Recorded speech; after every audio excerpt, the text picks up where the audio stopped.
Hello बच्चों, once again एक बार फिर से आप सभी का हार्दिक स्वागत है एसीएस बायोलॉजी में। लास्ट लेक्चर बेटा हमने डबल फर्टिलाइजेशन के बारे में डिस्कस किया था और आपको बताया था कि डबल फर्टिलाइजेशन में कितनी सेल्स और कितने न्यूक्लियस इन्वॉल्व होते हैं। देखिए, जब सेल्स और न्यूक्लियस की बात आई तो ये दो जगह पर आपको कंफ्यूज करवाएगा। पहला है एम्ब्रियोसैक में और दूसरा है यहां डबल फर्टिलाइजेशन में दोनों जगहों पर कंफ्यूज करवाएगा। क्या क्या कंफ्यूजन हो सकती है?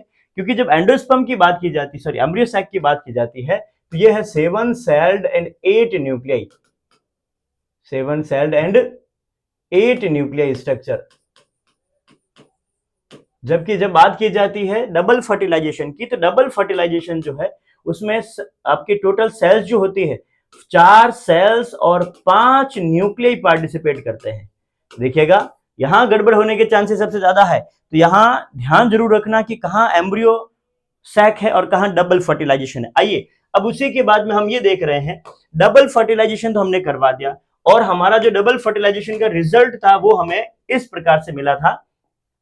देख विद्यार्थी, जब डबल फर्टिलाइजेशन की बात की गई थी तो डबल फर्टिलाइजेशन में आपने कहा है एक हमें मिलेगा एंडोस्पर्म और दूसरा बनेगा जाइगोट।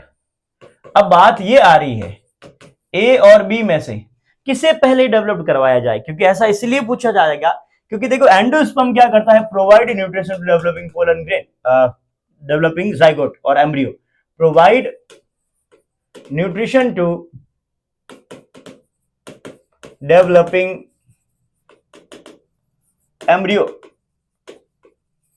लेकिन यहां बात की जाती तो ये आगे कन्वर्ट हो जाएगा बच्चा एम्ब्रियो, और अगर आगे और प्रोसेस हुआ तो ये कन्वर्ट हो जाएगा सीड में। बट बात यही आती है, यही अटक जाते हैं कि पहले किसको बनाया जाए। अरे भाई, जब तक पोषण देने वाला नहीं रहेगा तब तक आगे एम्ब्रियो तो कैसे डेवलप हो पाएगा। इट मींस पहले हमें एंडोस्पर्म को डेवलप करवाना पड़ेगा। तो फर्स्ट हमारा जो मेथड होगा या फर्स्ट हमारा जो पॉइंट होगा वो होगा एंडोस्पर्म का डेवलपमेंट। आइए वन बाय वन करके उसे भी समझते हैं। देखिए विद्यार्थी, तो एंडोस्पर्म का डेवलपमेंट, अब एंडोस्पर्म का डेवलपमेंट कितने तरह का होता है तो आपकी एनसीईआरटी कहती है 2 तरह का है। एंडोस्पर्म का डेवलपमेंट कितने तरह का हो गया बच्चा? 2 तरह का। एक होता है फ्री न्यूक्लियर डिवीजन या फ्री न्यूक्लियर एंडोस्पर्म। पहला हो जाएगा free nuclear endosperm and second one is cellular endosperm. 2 तरह का एंडोस्पर्म है। अब इसमें भी प्रॉब्लम यह है, फ्री न्यूक्लियर एंडोस्पर्म और सेलुलर एंडोस्पर्म, ये एंडोस्पर्म होते ही कैसे हैं? तो ये अगर आपको कहे तो प्लॉइडिटी में ये होते हैं पॉलीप्लॉइड। कैसे होंगे बेटा? पॉलीप्लॉइड या बहुगुणित कहते हैं इसको अपन। इसे हम किस नाम से भी जानते हैं बच्चा? बहुगुणित के नाम से जानते हैं, पॉलीप्लॉइड के नाम से जानते हैं। यानी कि ये 3n से ज्यादा या 3n होने वाला है, 3n से ज्यादा नहीं 3n होने वाला है। पॉलीप्लॉइड में एक आप और देखोगे टैपिटम, जो भी बाई न्यूक्लियोटाइड स्ट्रक्चर शो करता है। वो क्यों होती है मैंने आपको बताया था, when cytokinesis can not followed by karyokinesis. Karyokinesis वाला पोर्शन जो था वो उसमें हो गया, साइटोकाइनेसिस नहीं हो पाई, यहां पर भी आएगा। अब अपन एंडोस्पर्म के डेवलपमेंट को कर रहे हैं और एंडोस्पर्म का डेवलपमेंट कैसे होता है उसी को समझते हैं। आइए देखिए बच्चा विद्यार्थी, आपने कहा एंडोस्पर्म 2 तरह का, तो हम भी कह रहे हैं एंडोस्पर्म 2 तरह का। पहला जो एंडोस्पर्म है बच्चा, एंडोस्पर्म 2 तरह का एंडोस्पर्म। अब एंडोस्पर्म का जो डेवलपमेंट है, पहला रहा, आपने नाम दिया बच्चा, फर्स्ट हो जाएगा न्यूक्लियर एंडोस्पर्म। पहला कौन सा? Nuclear endosperm. सेकेंड वन हो जाएगा आपका सेल्यूलर एंडोस्पर्म। ध्यान देना, दोनों में क्या चीज कॉमन है, क्या डिफरेंस है वो भी मैं आपको बताऊंगा। तो दूसरा हमारा है सेल्यूलर एंडोस्पर्म। सुन विद्यार्थी, जब बात की मैंने न्यूक्लियर की तो ये होता है एनसीईआरटी के according most common endosperm. Most common endosperm मतलब सबसे पहला न्यूक्लियर ही बनता है। पहला पॉइंट ये खुद ही हो गया। फिर अपन इसको समझते हैं। देखिए, आपने बनाया था सबसे पहले प्राइमरी एंडोस्पर्म सेल्स न्यूक्लियस, ये प्राइमरी एंडोस्पर्म न्यूक्लियस जो कि आपके पास में है कुछ ऐसा। अब ये कहां बनेगा? ये बनेगा बेटा सेंटर में। देखिए जो दूसरा डायरेक्शन था जहां आपने माइक्रोपाइलर कहा, वहां तो जाइगोट डेवलप हो रहा है, जाइगोट माइक्रोपाइलर की तरफ हो रहा है। ऐसा इसलिए क्योंकि वहां एग सेल थी, एग सेल का फर्टिलाइजेशन वही हुआ। तो अब आप इससे आगे चलकर बनाओगे प्राइमरी एंडोस्पर्म सेल्स, ये बन गया पीईसी। अब क्या होगा, जब अपन ने पीईसी बनाया उससे पहले ये जो आपका न्यूक्लियस है करेगा प्रोसेस कैरियोकाइनेसिस। कौन सा प्रोसेस करेगा? कैरियोकाइनेसिस। और इस कैरियोकाइनेसिस का परिणाम यह निकलेगा कि हमारे पास में एक ही सेल्स के अंदर न्यूक्लियस कितने हो गए बच्चा? 2 न्यूक्लियस हो गए। सेल एक है, न्यूक्लियस कितने हैं? 2 है। अब फिर से क्या हो गया? के मतलब कैरियोकाइनेसिस। तो 2 से nucleus, you know very well, बिल्कुल 2 से 4। फिर से हुआ के 4 से कितने बन गए? 8 बन गए। 8 से कितने बन जाएंगे? इसमें इट मींस यहां पर पहले सिर्फ और सिर्फ आपको न्यूक्लियस ही दिखाई दे रहे हैं। लास्ट में जाते समय फिर क्या हो जाएगा बेटा?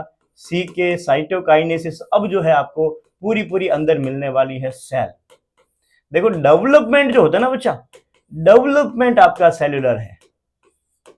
मैं क्या कह रहा हूं? डेवलपमेंट सेल्यूलर है। ऐसा नहीं है कि एंडोस्पर्म ही न्यूक्लियर ही रहने वाला है। डेवलपमेंट जो माफी चाहूंगा न्यूक्लियर है। ये जो डेवलप हो रहा है उस समय इसमें पहले सिर्फ न्यूक्लियस बनते हैं। देखो ये सब के सब क्या है बेटा? न्यूक्लियर है। आप इसीलिए तो इसको आप कहते हो ना फ्री न्यूक्लियर डिवीजन। यहां जब बात आती है तो आप क्या कहते हो ये एंडोस्पर्म को? Free nuclear endosperm. मतलब यहां जो आपके पास में डिवीजन आ रहे हैं वो सारे के सारे कैरियोकाइनेसिस वाले हैं। बनते समय में फिर से कह रहा हूं ये डेवलपिंग है, एंडोस्पर्म का डेवलपिंग वाला भाग है। और यहां हो गया है ये डेवलप्ड एंडोस्पर्म। अरे भाई जब डेवलप्ड हो रहा है ना तब की हम बात कर रहे हैं कि ये कैसा है, न्यूक्लियर है या सेलुलर है। होने के बाद में तो अब तो हो गया है, तो होने के बाद में आपको सेल्स मिल जाएगी। यहां आइए सेलुलर में, फिर से वही वाली बात। देख विद्यार्थी, शुरुआत में आपके पास में फिर से एक रहा ये प्राइमरी एंडोस्पर्म न्यूक्लियस। ये क्या है? प्राइमरी एंडोस्पर्म न्यूक्लियस है। अब ये प्राइमरी एंडोस्पर्म न्यूक्लियस जो है आगे चलकर इससे आप क्या करवाओगे? फिर से के कैरियोकाइनेसिस। तो एक में ही न्यूक्लियस कितने बन जाएंगे बच्चा? एक में न्यूक्लियस बन गए 2। न्यूक्लियस का नंबर कितना हो गया? 2 हो गया। अब फिर से जो है बेटा के नहीं करके ये सीधा कर लेगा सी के का मतलब मैं लिख रहा हूं साइटोकाइनेसिस। सी के मतलब के मतलब हो जाएगा कैरियोकाइनेसिस। और सी के मतलब हो जाएगा साइटोकाइनेसिस। ठीक है विद्यार्थी? तो आपने अब जो है बेटा सेल्स कितनी बना ली है? सेल्स बना ली है 2। फिर जो है आगे चलकर फिर से इसने किया के। तो यहां एक सेल में न्यूक्लियस कितने? 2। यहां पर भी न्यूक्लियस कितने? 2। अब इन्होंने वापस क्या कर दिया? सी के साइटोकाइनेसिस कर दिया। तो यहां फिर से जो आपको क्या मिल गई? 4 सेल्स मिल गई। तो मैं क्या समझाना चाहता हूं, फाइनली आपको जो मिल रहे हैं वो सीधे सीधे सीके के बाद के बाद सीके के बाद, इट मींस आपको सीधी सेल्स मिल रही है। क्या मिल रही है बेटा? सेल्स। इसीलिए ये होता है सेल्यूलर एंडोस्पर्म। अब नारियल का पानी और नारियल का एडिबल पार्ट, आपने नारियल तो बिल्कुल गर्मियां सर्दियां जब भी हो नारियल पानी, बरसात वगैरह कभी ना कभी तो आपने पिया होगा।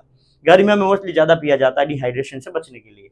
अब जो आप उसका पानी पी रहे हो, सुनना बच्चा, लिक्विड पार्ट ऑफ कोकोनट। तो इसका एग्जांपल हो जाएगा liquid part of coconut. Liquid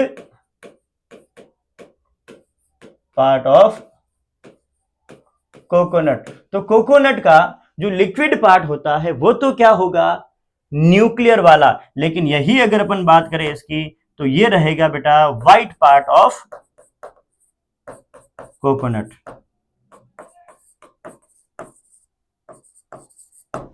यानी कि यदि आप उस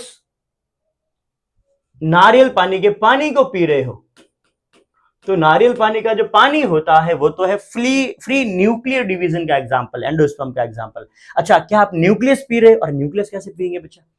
उसका जो डेवलपमेंट हुआ है वो कैसा था? न्यूक्लियर था। आप जो चीटक खा रहे हो ना, चीटक, चीटक, हाँ, विशेष प्रकार की चीटक जो कि नारियल को तोड़कर उसके बाद प्रसाद चढ़ाकर बाद में खाई जाती है, वो जो आपको मिल रही है वो क्या है? आपका सेलुलर एंडोस्पर्म है। दोनों ही अच्छे से क्लियर है। अब जैसे ही थोड़ा सा भी एंडोस्पर्म बनने लग गया, जरूरी नहीं कि एंटायर बने, पूरा पूरा बने ही बने, थोड़ा सा भी हमारे काम आ जाए इतना सा, वो जैसे ही बनेगा तो उसके बाद में आपका आगे एम्ब्रियो डेवलपमेंट भी चालू हो ही जाएगा। देख मेरे विद्यार्थी, बढ़ते हैं हम आगे वापस। अगर मैं आपसे कहूं इसी में ही फ्री न्यूक्लियर और सेलुलर दोनों हमने समझ लिए हैं। अब देखिएगा, आप इस एम्ब्रियोनिक डेवलपमेंट में आ गए। इसका डेवलपमेंट आपको पहले ही मैं यहां बता चुका हूं। ये फ्री न्यूक्लियर डिवीजन है और ये रहा आपका एम्ब्रियो डेवलपमेंट। जब एम्ब्रियो डेवलपमेंट की बात की गई तो सबसे पहले देखिएगा, अगर आप देख पाओ तो आपके पास में एक सिंगल सेल स्ट्रक्चर जाइगोट बना। सबसे पहले क्या बना बच्चा? इधर सिंगल सेल स्ट्रक्चर बना जिसे आपने नाम दे दिया जाइगोट। ये बना इस जगह पे जाइगोट, ये रहा। अब जाइगोट कहां बनेगा? न्यूसेलस में। ये न्यूसेलस है ना, एम्ब्रियो सैक जिसे अपन पहले एम्ब्रियो सैक कहेंगे, ये इधर बन रहा है जाइगोट, और यहां बन रहा है आपका एंडोस्पर्म। एंडोस्पर्म। देख विद्यार्थी, अगर मैं एनसीईआरटी को फॉलो कर रहा हूं तो एनसीईआरटी के अकॉर्डिंग आपको पता होना चाहिए एम्ब्रियो कुछ इस प्रकार से, एम्ब्रियो सैक आपने ऐसा बनाया था ये वाला। अरे भाई, एम्ब्रियो यही तो बनाया था, ओव्यूल, सॉरी माफी चाहूंगा, ओव्यूल आपने ऐसा ही तो बनाया था। तो आपके एग अपरेटस इधर था, बीच में सेंट्रल सेल्स, पोलोन्यूक्लियाई और एंटीपोडल सेल्स यहां थे। समझ पा रहे हो? तो आप जब इस heart shape, globular shape embryo को देखोगे तो वहां क्या गलती करोगे? अब देख विद्यार्थी, मैंने अब इसी चीज को उल्टा कर दिया, तो मतलब इस प्रकार का ओवल बना दिया। अब अगर इस प्रकार का ओवल बनाया है तो भी आपके पास में, अरे भाई, माइक्रोपाइलर की तरफ ही बढ़ रहा है एम्ब्रियो, उधर भी माइक्रोपाइलर की तरफ ही बन रहा था, इधर भी माइक्रोपाइलर की तरफ ही बन रहा है। मतलब एम्ब्रियो जहां बनना होता है वहीं बन रहा है माइक्रोपाइलर की तरफ। ये भी माइक्रोपाइलर एंड है, ये भी माइक्रोपाइलर एंड है। और अपने बिलो और अबव पढ़ लिया था कि पोलर न्यूक्लियाई कहां, एक्सेल के नीचे या एक्सेल के ऊपर, तो वो भी अपने को कंसेप्ट याद है। इसमें देखो थोड़ा कंफ्यूज ना हो, इसलिए मैं यहां जो है बेटा, सबसे पहले जाइगोट को डेवलपमेंट कराएंगे आप। अब जाइगोट को डेवलपमेंट कराओ तो इसी के बेसिस पर, क्योंकि आपके पास में जाइगोट सिंगल सेल स्ट्रक्चर है, ये रहा जाइगोट सिंगल सेल स्ट्रक्चर। अभी अब इसमें हुआ बेटा डिवीजन, तो हमें मिली दो तरह की सेल्स, एक सेल्स आकार में बड़ी, एक सेल आकार में छोटी। अब देखो विद्यार्थी, जो आकार में बड़ी है वो ऊपर की तरफ और नीचे वाली छोटी नीचे की तरफ। अब जो अगर अपन देखें तो ये जो आपकी सेल्स होती है बेटा, इसको कहा जाता है एम्ब्रायोनल सेल। ये कौन सी होगी? एम्ब्रायोनल सेल्स। और ये कहलाती है बच्चा एपिकल सेल्स। एक हो गई एम्ब्रायोनल सेल्स, दूसरी हो गई एपिकल सेल्स। अब जो आपकी एपिकल सेल्स होती है वो धीरे धीरे ऊपर की तरफ सस्पेंसर का फॉर्मेशन करेगी, 1 से 2, 2 से 4। नीचे की तरफ जो एम्ब्रियो है बेटा वो भी डिवाइड होगा, और डिवाइड होकर ये क्या कर रहा है? देख विद्यार्थी, इसने डिवाइड होकर या नीचे की तरफ इस तरह से पहला हार्ट शेप बनाया, सर ग्लोबुलर शेप बनाया, फिर और इसमें डिवीजन होगा, यहां और डिवीजन होते जा रहे हैं। तो ये बन रहा है बेटा निलंबक सस्पेंसर, और नीचे की तरफ यहां बन रहा है बच्चे हार्ट शेप, या अभी ग्लोबुलर ही चल रहा है, ग्लोबुलर शेप एम्ब्रियो, ये बन रहा है। और बना यहां तक। अब आगे क्या होने वाला है? देख विद्यार्थी, आगे जब आप यहां तक पढ़ रहे हो तो अब इससे एक आप अलग एम्ब्रियो बनाओगे जो कि थोड़ा सा अलग होगा। अलग किस वे में होगा वो भी मैं आपको बताता हूं। देख विद्यार्थी, इसके बाद में तुम्हारे पास में ऊपर की तरफ तो क्या बन रहा है, सस्पेंसर बन रहा है। ये ऊपर वाली जो सेल्स है वो कौन सी सेल्स है बच्चा, सस्पेंसर सेल्स है। ये रही सस्पेंसर सेल्स, ये सस्पेंसर सेल्स। और इसी से ही आगे चलकर नीचे की तरफ जो आपका एम्ब्रियो है, अब वो थोड़ा सा शेप में आएगा और ये बन जाएगा हार्ट शेप। ये वाला क्या बन गया बेटा, हार्ट शेप बन गया। और आपको पता होना चाहिए हार्ट शेप एम्ब्रियो सिर्फ और सिर्फ किसमें पाया जाता है बच्चा, हार्ट शेप एम्ब्रियो सिर्फ और सिर्फ डाइकॉट में पाया जाता है। इट मींस यहां से यहां तक का जो डेवलपमेंट है वो होता है बेटा मोनोकॉट और डाइकॉट दोनों में, मोनोकॉट प्लस डाइकॉट बोथ। लेकिन यहां इसके बाद जो होगा वो सिर्फ और सिर्फ किसमें होगा, ये हार्ट शेप जो बनेगा वो किसमें बनेगा, सिर्फ और सिर्फ ये जो बनेगा बच्चा यहां सिर्फ और सिर्फ बन रहा है डाइकॉट में। समझ पाए हो? देख यहां पर ये वाला ग्लोब्यूलर, इसे अपन कहेंगे ग्लोब्यूलर एम्ब्रियो, ग्लोब्यूलर एम्ब्रियो, और इसे अपन कहेंगे heart shape embryo.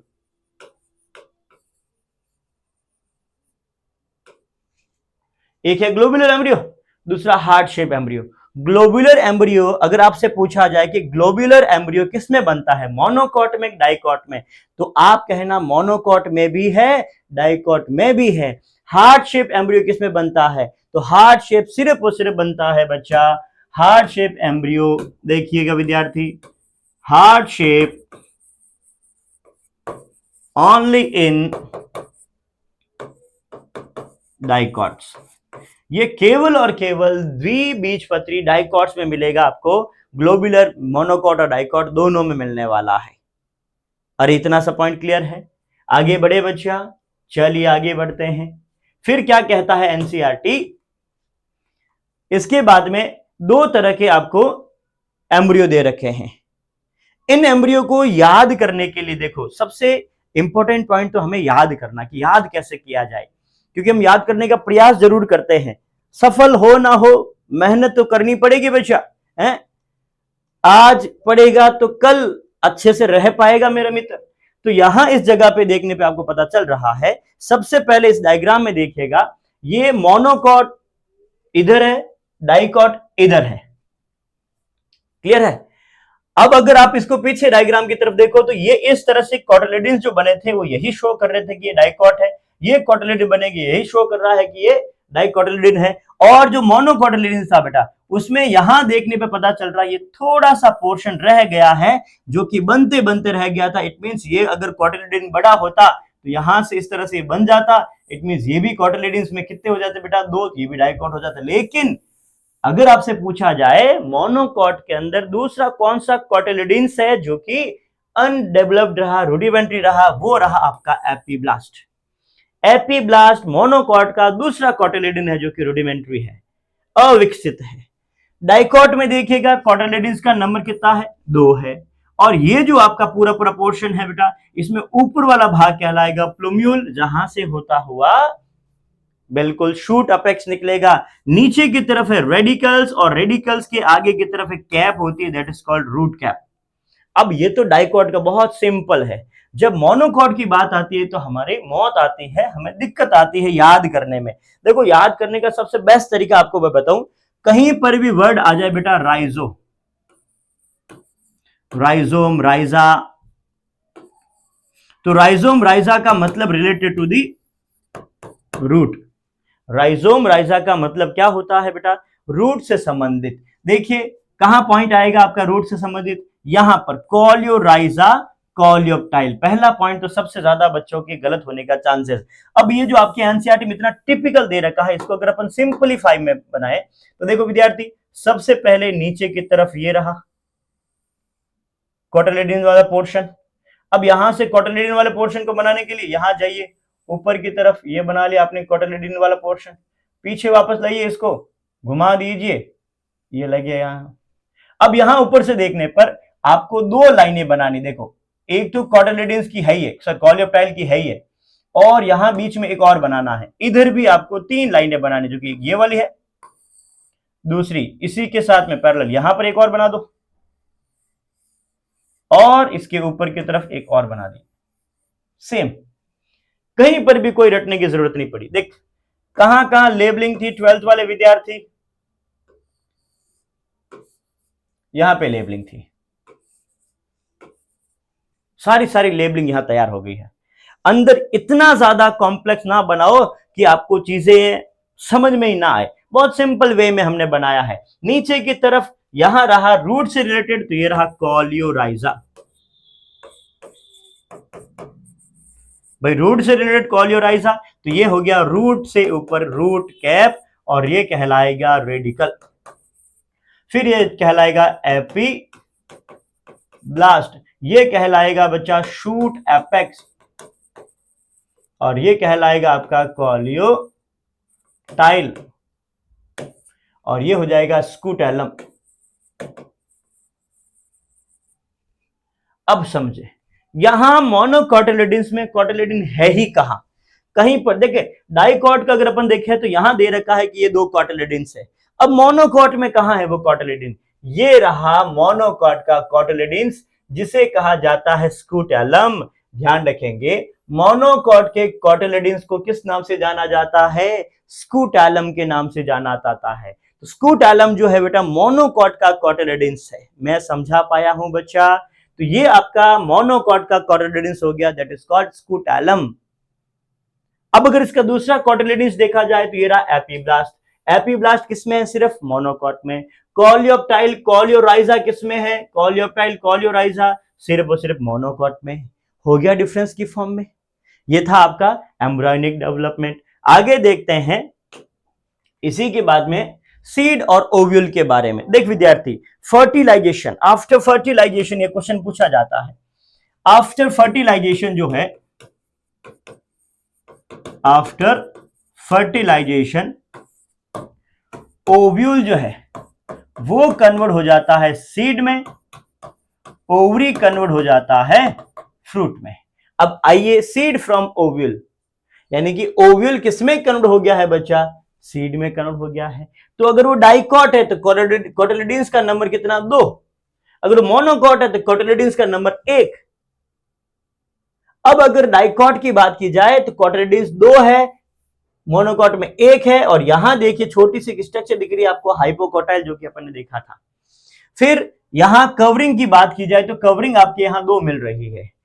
Seed cot, जो कि अपन जब डाइकॉट को पढ़ेंगे तो वहां अलग से आपको बता दूंगा। मोनोकॉट में सीड कॉट, और यहां रहा एक विशेष रचना जिसको अपन ने नाम दिया है बेटा मोस्ट इंपोर्टेंट एंडोस्पर्म। इसको आप ना भूले तो बेहतर है, एंडोस्पर्म को। एंडोस्पर्म सिर्फ और सिर्फ मोनोकॉट सीड में पाया जाता है, डाइकॉट सीड में नहीं। Seed is a fertilised ovule formed inside the fruit. It is the final product of sexual reproduction. Seed बनना final product of the sexual reproduction, NCERT की line. It consist of seed coat, cotyledons और embryonical access. इसके अंदर क्या क्या पाया जाता है, यह भी आपका क्वेश्चन बनता है। सीड कॉट मिल जाएगा आपको, कोटिलिडन्स मिल जाएगा आपको, और साथ ही साथ मिल जाएगा एम्ब्रियो एक्सिस, भ्रूणीय अक्ष जिसे अपन कहते हैं, वो भी साथ में मिल जाएगा। The cotyledons are simple, generally thick and swollen due to the storage of food in legume plant. Leguminosae family के अंदर जो आपका कोटिलिडन्स होता है फूल जाता है ताकि फूड का स्टोरेज कर सके। अब आइएगा मोनोकॉट सीड के अंदर क्या इंपॉर्टेंट पॉइंट है जो कि आपको ध्यान रखने हैं। देख विद्यार्थी, एंडोस्पर्म, एंडोस्पर्म सिर्फ और सिर्फ मोनोकॉट में पाया जाता है, पहला पॉइंट ध्यान रखना सीड के अंदर। अब इसके बेसिस पर जो सीड होते हैं बच्चा, वो 2 तरह के रहने वाले हैं। भाई सीड के अंदर एंडोस्पर्म है या नहीं, उसके बेसिस पर मैच्योर सीड 2 तरह के रहेंगे। एक रहेगा जिसे आप कहेंगे नॉन एल्ब्यूमिनस, दूसरा कहेंगे एल्ब्यूमिनस सीड। देख विद्यार्थी, इसको कैसे याद रखें, कैसे समझें इसे। विद्यार्थी, आपको कहा था कि सीड 2 तरह के हैं। सीड कितने तरह के बेटा, 2 तरह के हैं। पहला होता है एंडोस्पर्मिक सीड। पहला कौन सा,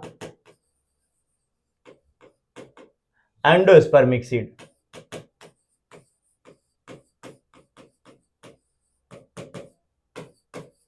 और दूसरा हो जाएगा नॉन एंडोस्पर्मिक सीड।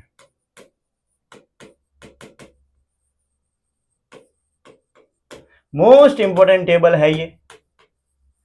जो एंडोस्पर्मिक होती है इन्हें अपन कहते हैं एल्ब्यूमिनस सीड, जबकि जो नहीं होता है उसे अपन कहते हैं non albuminous seed.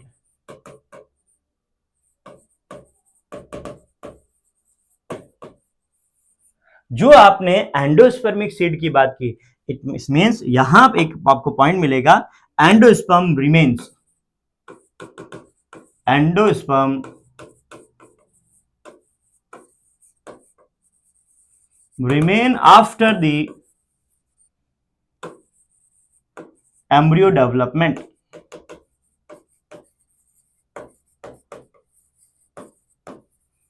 Embryo development होने के बाद में भी क्या मिल जाएगा आपको, एंडोस्पर्म, जबकि यहां क्या हो जाएगा, एंडोस्पर्म कंज्यूम्ड आफ्टर द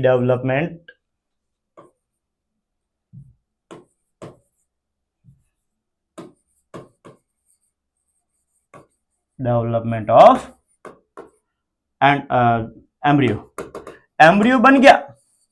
अब आपके पास में किसी तरह का कोई भी एंडोस्पर्म नहीं बचा है। सुन विद्यार्थी, अगर आप कह रहे हो एंडोस्पर्मिक सीड की, तो वो होते हैं बेटा mostly monocot seed. Most important point है बेटा, ये जो आपके इसके एग्जाम्पल आएंगे वो हो जाएंगे इसके example monocot seed, monocot seed, जबकि इसके एग्जाम्पल हो जाएंगे मोस्टली डाइकॉट सीड। यहां मोस्टली वर्ड लगाना बहुत जरूरी है बच्चा, मोस्टली वर्ड बहुत जरूरी है, क्योंकि अभी मैं आपको बताऊंगा क्यों मोस्टली जरूरी था। और यहां आ जाएगा मोस्टली डाइकॉट सीड।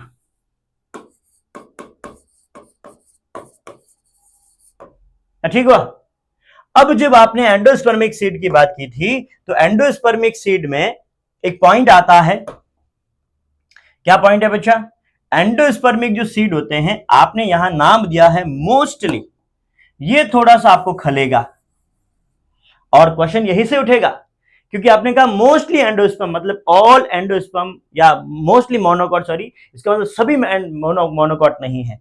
अब इसका आता बेटा एक्सेप्शन, क्योंकि हमें बताना है एक्सेप्शन में एंडोस्पर्मिक। तो आप देखिएगा, एक प्लांट होता है कैस्टर, कैस्टर जो होता है वो है कैसा,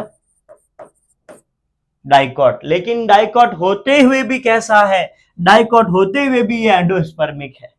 यहां पर फिर से वही वाली बात, नॉन एंडोस्पर्मिक में मोस्टली क्या बताया आपने, डाइकॉट, लेकिन इसका भी एक्सेप्शन है। क्या एक्सेप्शन चला जाएगा बेटा इसका, इसमें आपको ऑर्चिड्स, ऑर्चिड्स कैसे हैं बच्चा, मोनोकॉट, मोनोकॉट होते हुए भी कैसा है, ये नॉन एंडोस्पर्मिक है। मोस्ट इंपोर्टेंट एनसीईआरटी की लाइनें हैं, मोस्ट इंपोर्टेंट ये आपकी टेबल हो गई। इस पर क्वेश्चन बनता ही बनता है, क्योंकि इस जगह पर आप जब एंडोस्पर्मिक और नॉन एंडोस्पर्मिक की बात करोगे तो यहां आपका क्वेश्चन राइज होगा ही होगा।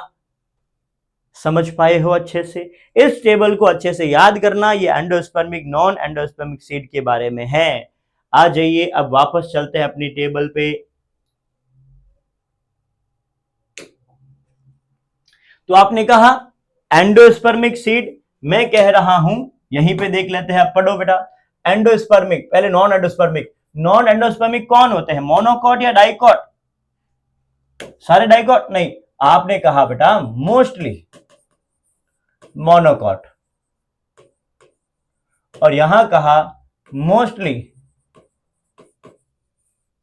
डाइकॉट। इट मींस यहां कुछ एक्सेप्शन भी होंगे।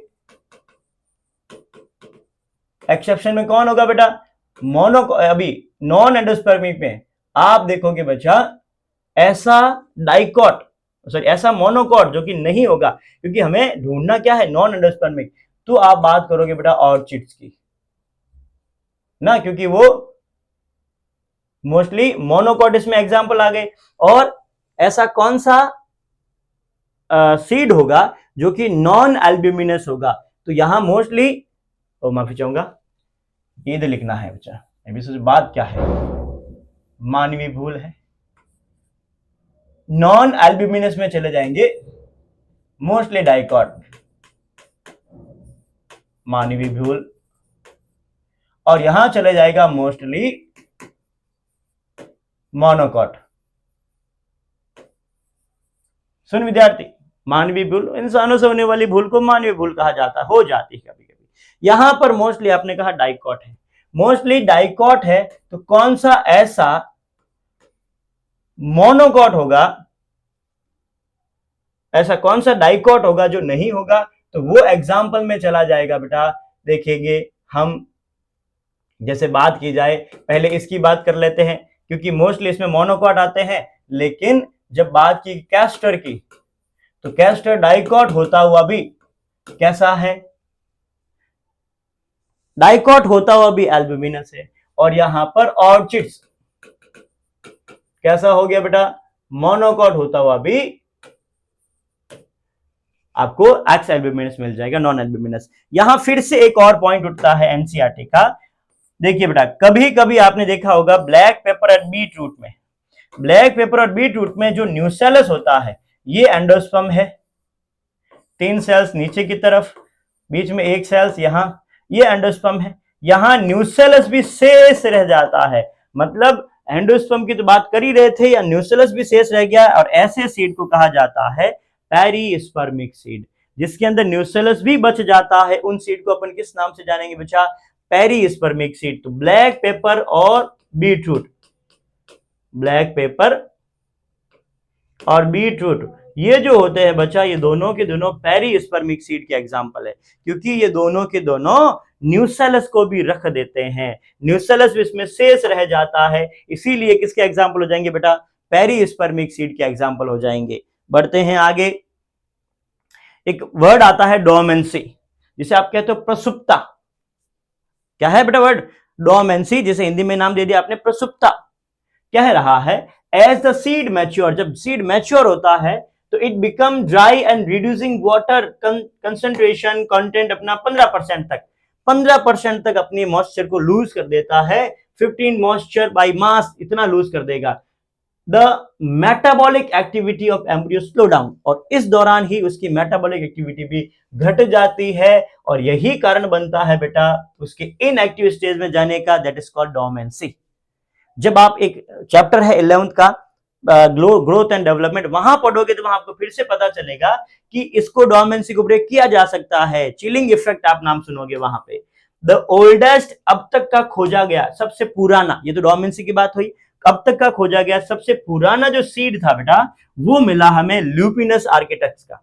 ये मिला है लगभग, ये पुराना है बच्चा टुंड्रा प्रदेश में 10,000 साल पुराना। तो अच्छा, बीज मिला इसका मतलब ये नहीं कि सिर्फ बीज मिला, अरे भाई ये लिविंग फॉर्म में अभी भी जिंदा है, ऐसा नहीं कि ये मर गया, मर गया इन द सेंस ऐसा नहीं है कि ये अब इसकी वायबिलिटी खत्म हो गई, नहीं, ये पूरी तरह से उगा है। और दूसरा, लगभग 2000 साल पुराना हमें एक और सीड मिला है जो कि हमें डेट पाम का मिला है, फिनॉक्स फोनिक्स का, सॉरी माफी चाहूंगा, फोनिक्स का। तो ये हमें लगभग 2000 साल पुराना मिला है। तो देखिएगा वायबल कैसे हो गए, सिर्फ और सिर्फ इसका कारण बनता बेटा डोरमेंसी। ये वायबल क्यों है, क्योंकि डोरमेंसी इसमें पाई जाती है, प्रसुप्ता इसमें पाई जाती है, तो कई सही समय तक ये इनएक्टिव स्टेज में रह जाते हैं। फ्रूट, अब मेनली फ्रूट के बारे में जब भी बात आती है तो मैंने आपको पहले ही बताया था, ओवरी जो है वो किसमें कन्वर्ट हो जाएगा बच्चा, अब चीजें सिर्फ और सिर्फ बटने वाली है, तो ओवरी कन्वर्ट हो गया है फ्रूट में, और यहाँ transformation of ovule into the seed and ovary in the fruit process simultaneously, और ये साथ साथ होगा ओवरी का कन्वर्ट होना और सीड का, क्योंकि बेटा ओवरी के अंदर ही तो सीड पाए जा रहे हैं, मतलब फ्रूट के अंदर ही तो आपको सीड मिलेंगे। The wall of the ovary developed pericarp, fruit wall. अब देखिए फ्रूट के बाहर की तरफ आपको फ्रूट वॉल मिलती है, सबसे बाहर की तरफ एक्सोकार्प या एपिकार्प, बीच वाला मीजोकार्प और अंदर वाला एंडोकार्प। अब अगर अपन नारियल की बात करें तो नारियल में सबसे पहले हरा हरा ऊपर की तरफ एक लेयर होती है बहुत पतली सी, पेरिकार्प या एपिकार्प। उसके बाद में जटाएं होती है, उसे अपन कहते हैं मीजोकार्प। उसके बाद नारियल कठोर सा निकलता अंदर से, एक बड़ा हार्ड लकड़ी जैसा। वो जो हार्ड लकड़ी, इसको तोड़ के उसके अंदर चीटक निकालते हैं अपन, तो जो हार्ड लकड़ी है बेटा वो क्या कहलाएगा, उसका एंडोकार्प। और आप जब खा रहे हो चीटक, वो तो आपको पहले से पता है, वो चीटक जो है बेटा, चीटक क्या है, चीटक एक प्रकार का एंडोस्पर्म है, जो बाबूजी को धूप चढ़ाने के लिए, क्योंकि ये होता है हमारे समाज में, हम धूप चढ़ाते हैं बाबूजी, बाबूजी को ये धूप बत्ती पसंद है, बाबूजी को ये मिठाई पसंद है। अरे बेटा बाबूजी को पसंद नहीं, ये आपको पसंद है, क्यों बाबूजी को बदनाम करते हो तुम? खाना तुम्हें है, पापी पेट तुम्हारा है, मिठाई लाओ वो वाली, 56 भोग लेके आओ, 56 भोग से भगवान खुश होंगे। नहीं ठीक है, आस्था अपनी जगह है, मैं भी मानता हूं, लेकिन पेट में भूख आपके है और कह रहे हो कि भगवान प्रसन्न होंगे। अरे बेटा भगवान तो वो है जो कि सबरी के झूठे बेर भी खाए थे, कहां वहां मिठाइयों की जरूरत थी? समझिए इन बातों को। तो यहां फ्रूट्स में अपन ने कहा 3 तरह की कवरिंग आएगी। अब एक बहुत ही अच्छा पॉइंट बनता है, the fruit may be fleshy. Fleshy मतलब गद्देदार, जैसे गवावा हो गया, ऑरेंज हो गया, मैंगो हो गया, या ड्राई एकदम सूखा हुआ, जैसे अपने ग्राउंडनट की बात कर दी, मस्टर्ड की बात कर दी, ऐसा भी हो सकता है। अब आता है बेटा इससे मोस्ट इंपोर्टेंट कि किसको फ्रूट को ट्रू माना जाए, किसको फॉल्स माना जाए। अच्छा, ट्रू फ्रूट्स का मतलब ऐसा नहीं कि उसे आप खा सकते हो, फॉल्स का मतलब ऐसा नहीं कि झूठ बोल रहा है, फॉल्स का मतलब झूठ नहीं बोल रहा है। देखिए फॉल्स फ्रूट का मतलब ऐसे फ्रूट जो कि डेवलप्ड एक्सेप्ट द ओवरी। क्या कह रहा है ट्रू फ्रूट्स में? In the fruit developed only from the ovary. अगर फ्रूट जो है बेटा सिर्फ ओवरी से बना है तो वो कैसा है? ट्रू फ्रूट है। और अगर बाकी वाले जितने भी फ्लोरल पार्ट है वो डिग्रेड होकर, डिजेनरेट होकर फॉल आउट हो गए, जैसे मोस्ट ऑफ द प्लांट में देखा जाता है।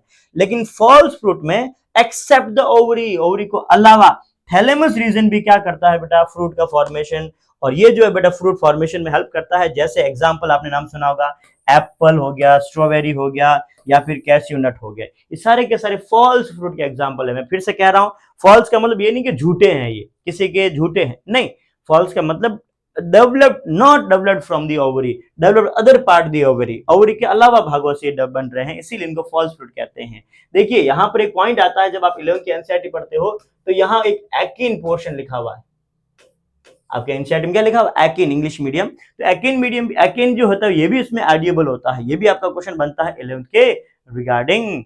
बढ़िए आगे आगे बढ़े तो हमें मिला है बेटा कुछ और फ्रूट। देखो फिर एनसीईआरटी की लाइन भी पढ़ेंगे। In some species fruits developed without fertilisation. अगर आप किसी फ्रूट को डेवलप्ड करवा रहे हो विदाउट फर्टिलाइजेशन, तो ऐसे फ्रूट्स को कहा जाता है पार्थेनोकार्पिक। मतलब जो केला बना हुआ है वो बिना फर्टिलाइजेशन के बना हुआ है, और इसको इंड्यूस करवाया जाता है किसके द्वारा? Induce by the growth hormone. बहुत सारे ग्रोथ हार्मोन्स दिए जाते हैं, और ऐसे फ्रूट्स को अपन सीडलेस, क्योंकि देखिएगा इस केले में किसी तरह का कोई सीड नहीं है, और मानव की चाल के कारण हो सकता है कुछ सालों बाद आपको केले के पौधे या केले फल के रूप में देखने को ही ना मिले। सीडलेस बना दिया पूरी तरह से, सीड ही देंगे तो फिर एक समय बाद तो लगेगा ही ना ऐसा, इस बिना सीड तो फिर फ्लावर प्लांट जो है वो कैसे डेवलप होंगे? फ्लावर ही नहीं आ पाएंगे उस पर। फिर आता है आपके पास में एक बहुत इंपॉर्टेंट पॉइंट, और जिसे आपने नाम दिया एपोमिक्सिस एंड पॉलीएम्ब्रायोनी। क्या कह रहा है NCERT? Apomixis is the production of the seed without fertilisation. देखो बीज बन गया है भाई, अगर फ्रूट बना तो उसको पार्थेनोकार्पिक कहेंगे। विदाउट फर्टिलाइजेशन फ्रूट बना है तो पार्थेनोकार्पिक है, विदाउट फर्टिलाइजेशन सीड बना है तो वो एपोमिक्सिस है। Some species of Asteraceae grasses family के अंदर भी it is the form of asexual reproduction, but ये मिमिक्री करता है सेक्सुअल रिप्रोडक्शन की। एक कहानी से भी समझेंगे, घटना के सभी पात्र। पूरा पॉइंट पढ़ लेते पहले। Development of apomictic seed in some species, diploid cell, egg cell formed without reduction division meiosis and developed into the ovary without fertilization। देखो ये सारी की सारी गाथा है क्या? समझ में कुछ भी नहीं आया होगा, आइए इधर समझते हैं। विद्यार्थी हुआ क्या, आपके सामने एक सीड मिला आपको, और आपने जो है बेटा उससे पूछा क्या तूने सीड से पहले जब एग सेल बनाया तो मियोसिस किया? कि हाँ किया साहब। तूने फर्टिलाइजेशन किया? कि फर्टिलाइजेशन भी किया। इट मींस अगर दोनों किए हैं तो ये होता है sexual mode of reproduction, sexual reproduction. It means अगर आप एक सीड को मियोसिस के बिना फर्टिलाइजेशन के, समझना मेरे बच्चे, के बिना कर रहे हो तो ये कैसा हो जाएगा, एसेक्सुअल रिप्रोडक्शन। देख विद्यार्थी, पॉइंट बड़ा प्यारा है। हमें एक सीड मिला, हमें क्या मिला, एक सीड मिला है। हमने इस सीड से पूछा कि तू सीड है, एक सीड मिला, इससे पूछा सीड है कि हां मैं तो सीड हूं। इससे हमने फिर से पूछा, देख झूठ मत बोल, तो सीड है कि हाँ भाई साहब कैसी बात कर रहे हो, मैं सीड हूं।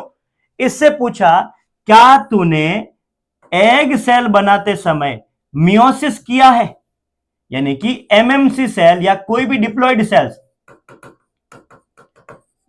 सेल, इससे तूने मियोसिस किया है और एग सेल बनाई है एन। इसने कहा बाप जी नहीं किया मैंने, ये तो मैंने किया ही नहीं। कि तो कैसे किया, कि सर मैंने तो सिर्फ और सिर्फ एक डिप्लॉइड सेल ली और उस डिप्लॉइड सेल से विदाउट मियोसिस सीधा कन्वर्ट हो गया एग सेल, जो कैसी है, 2n। मजाक कर रहा है, नहीं मजाक नहीं कर रहा साहब, बाप जी आई जो बिना मियोसिस के। इसका मतलब तू डिप्लॉइड है तो सीधा सीधा अब किसमें कन्वर्ट हो गया है, कि सीड में कन्वर्ट हो गया साहब। इसका मतलब तूने तो फर्टिलाइजेशन भी नहीं किया है, कि हाँ मैंने तो फर्टिलाइजेशन भी नहीं किया है, झूठला। इसका मतलब यह हुआ बच्चा मेरे विद्यार्थी कि इसने जो है फर्टिलाइजेशन नहीं किया, मियोसिस भी नहीं किया, फिर भी सीड है। और सीड कब बनता है, आपने कहा सेक्सुअल रिप्रोडक्शन में बनता है। अरे इसका मतलब यह है तो एक तरह का एसेक्सुअल रिप्रोडक्शन। यहां हम कंक्लूजन क्या निकालेंगे, एसेक्सुअल रिप्रोडक्शन है, बट मिमिक्री किसकी कर रहा है, सेक्सुअल रिप्रोडक्शन की। मतलब तूने ना तो मियोसिस किया है ना ही तूने फर्टिलाइजेशन किया है, बट फिर भी तू सीड है तो तू मिमिक्री कर रहा है सेक्सुअल रिप्रोडक्शन की। और तूने क्योंकि मियोसिस नहीं किया, तूने फर्टिलाइजेशन नहीं किया, तू है क्या, एसेक्सुअल रिप्रोडक्शन। बोलो बात समझ में आई अच्छे से। तो ये एसेक्सुअल रिप्रोडक्शन होता है, लेकिन मिमिक्री किसकी कर रहा है, सेक्सुअल रिप्रोडक्शन की कर रहा है। मैं अच्छे से समझा पाया हूं बच्चा। अब बढ़ते हैं आगे। ये हो गया पॉइंट, पॉलीएम्ब्रायोनी, बहुभ्रूणता जिसे अपन कहते हैं, बहुत सारी स्पीसीज में। और ये एपोमिक्सिस से रिगार्डिंग ही है बच्चा, उसी के रिगार्डिंग आएगा। Many citrus and mango variety, some nuclear cell surrounded by the embryo sac divided. कुछ एम्ब्रियो सेल जो होती है न्यूक्लियस के पास में जो रहेगी वो डिवाइड होगी, और डिवाइड होकर खुद किसमें बन जाती है, एम्ब्रियो में। न्यूक्लियर सेल है ये न्यूक्लियर सेल है, ये डिवाइड हुई, ये भी बन गया एम्ब्रियो, ये भी बन गया एम्ब्रियो। तो क्या कर रहा, form embryo, ovule contain many embryos. अब उस एक ही एम्ब्रियो के अंदर, एक ही ओव्यूल के अंदर, मैं चाहूंगा एम्ब्रियो की संख्या एक से ज्यादा, इस कंडीशन को कहते हैं बेटा पॉली एम्ब्रायोनी। और ये भी एपोमिक्सिस से रिगार्डिंग है। देखो इस फ्लावर में, इस प्लांट में देखिएगा बेटा, आपको सीड कितना दे रहा है, दिखाई दे रहा है सिंगल, लेकिन इससे एक ये प्लांट निकला, एक ये प्लांट निकला, एक ये प्लांट निकला। अब प्लांट कब एक से ज्यादा हो सकते हैं, जब उनके अंदर बच्चा, जब उनके अंदर एम्ब्रियो सीड में एक से ज्यादा था। This condition is known as a polyembryony. क्या एक पपीते के अंदर एक से ज्यादा बीज होना पॉली एम्ब्रायोनी? नहीं। अरे भाई बीज तो ओव्यूल पर डिपेंड कर रहा है, हम तो कह रहे एम्ब्रियो पे। एम्ब्रियो जो है बेटा उस वही तो आगे चलकर प्लांट बनाएगा। तो एम्ब्रियो एक से ज्यादा हो गए, this condition is known as polyembryony. बोलो बात समझ में आई है बच्चा। ये हो गया तुम्हारा sexual reproduction in flowering plants खत्म। मैं आशा करता हूं बच्चा कि आपने इस चैप्टर को अच्छे से एनसीईआरटी और हमने नीट लेवल तक कंप्लीट पढ़ा है। अब बहुत जल्द ही हम इसका हिंदी पोर्शन लेकर जो एक और क्लास लगाएंगे, उसमें हम लाइव क्लास करने वाले हैं एमसीक्यूज की, क्योंकि आपका थ्योरी क्लियर हो रहा है तो एमसीक्यू भी क्लियर होना बहुत जरूरी है। तो मैं बहुत जल्द ही एमसीक्यू सीरीज लेके आ रहा हूं, और एमसीक्यू सीरीज में हम उन सभी एमसीक्यूज को उठाएंगे जो एग्जाम में आ चुके हैं, हम उन सभी एमसीक्यूज को उठाएंगे जो एग्जाम में आने के लायक है। तो बिल्कुल जुड़े रहना एसीएस बायोलॉजी के साथ, और बहुत जल्द ही आपकी एमसीक्यू लाइव बैच प्रारंभ होने वाला है। धन्यवाद।